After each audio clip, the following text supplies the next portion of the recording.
My name is Ryan McCarter. I currently live in Northern Virginia.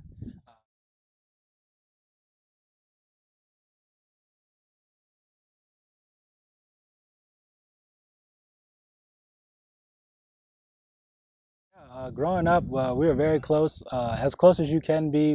Had a 9 year difference in age.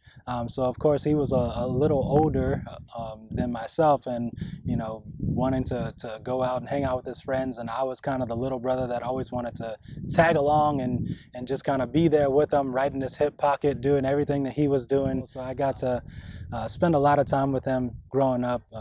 We shared a lot of memories and laughter and just overall spending time together. He was just a joyous person to be around. He just had one of those auras about him in which it just drew people to him, and he had a way of just making, even if you weren't like his closest friend, he had that kind of aura to make you feel like you were a close friend, even if you were just meeting him or if you've known him for years. So that was just kind of him, and he was one of the biggest inspirations, in my life, next to my father. And just watching him grow up and the man that he grew to be, I just always strive to be like him. I would say, like, in a nutshell, the three F's was kind of like his I guess not creed, but his motto. Just family, faith, and football. Those are his top three priorities in his life, and the things that are just most important to him. Spending time with family. He was a man of faith, a man of God. He went to church regularly, and like I said, football. It was just those were his passions, and of course his children as well. So uh, he's just an all around just a great human being. It's just hard to even put into words, most of the time when speaking on him, because he just has so many great qualities and things about him. He was definitely a hands-on father. He was a do-it-all kind of guy. So even down to learning how to do his daughter's hair. So he was, he was very involved, very active in their lives. His son played sports, of course, and he was right there at every single game. Same with his daughter. There for all the sporting occasions, the school events, and everything. His children miss him every day, of course, and they're getting so big, and he was just always there for them, and always wanted to watch them to grow up and just watch the human beings that they would grow into as well. So that night he actually called me around about 6:30, 7 p.m. We were just talking like we normally do.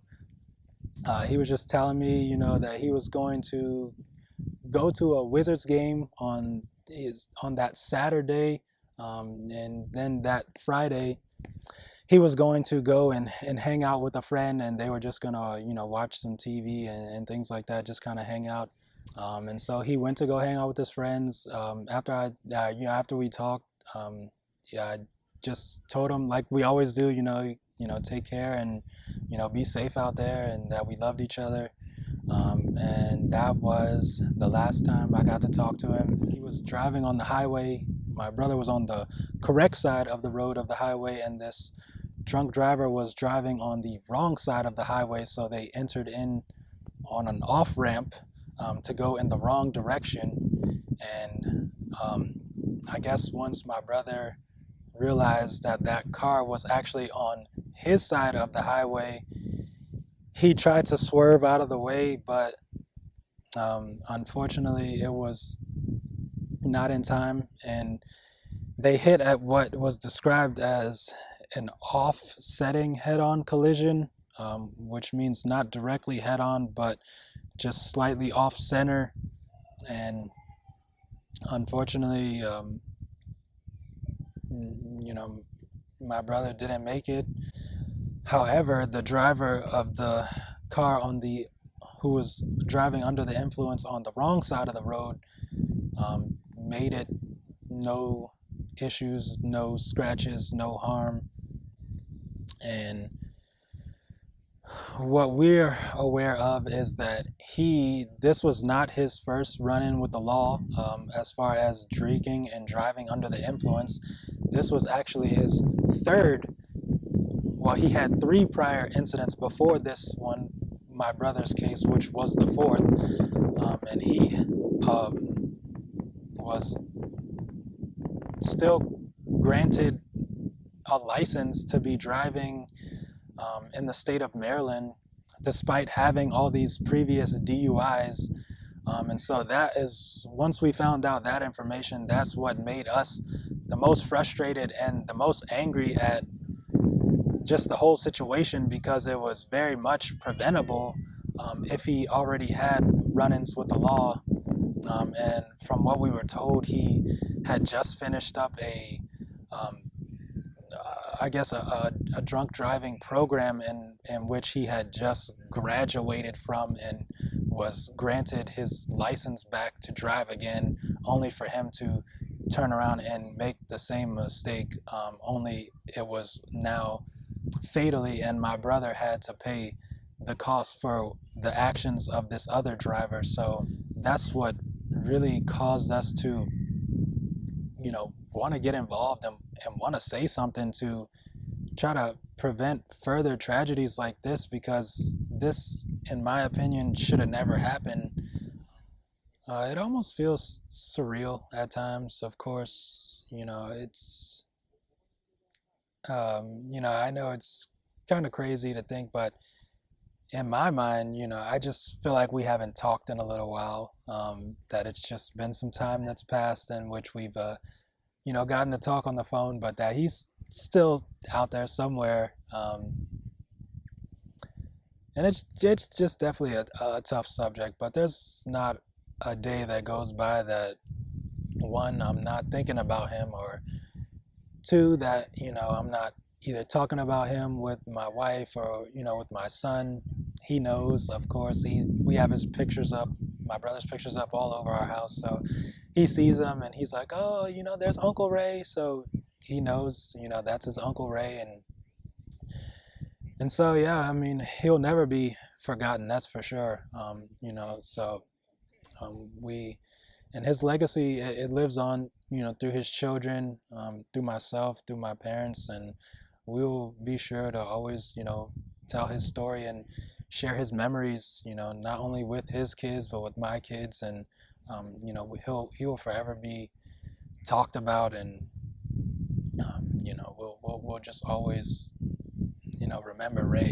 He'll never be forgotten. I mean, the impact is just, and in cases like this, it's usually an abrupt, immediate one, in which, everything changes. Like I said, it was just a normal day. We had talked that evening, as we always do, and, we all went to bed, and we were awakened in the middle of the night, to a phone call from his wife, just stating that he had been in a car accident. And, you never immediately think that the worst in those cases, but it's completely shocking, and you can't even process those emotions at that time. Like, I know somebody says it, but it's almost like you don't really hear it.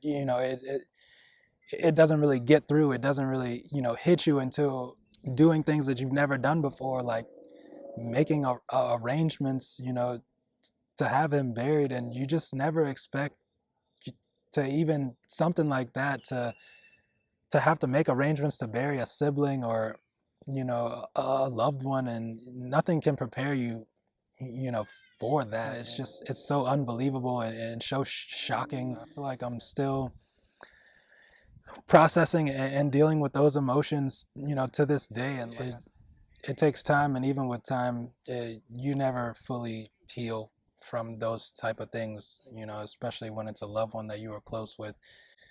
Those emotions they'll always be there. I know they say time heals all, but those type of things, and when tragedies like that happen, they stick with you for life. But it's impossible to get back to what things once were, because they have forever changed. And the worst part about it is when you feel like there's nothing that you can personally do about it, and there's nothing that you can do to fix the situation or try to resolve it. And I think that's what honestly usually hurts the most, you know, not only the loss of the person, but just knowing that there's nothing that you can do to try to fix it or help the situation, or you know, it's just like you try to do your best to, you know, just continue pushing forward, but it's just tough. Just sharing the stories and the memories and the photos and things like that, I think that's just, you know, one way that we definitely keep him and his legacy alive. What helps in a sense is, you know, just knowing that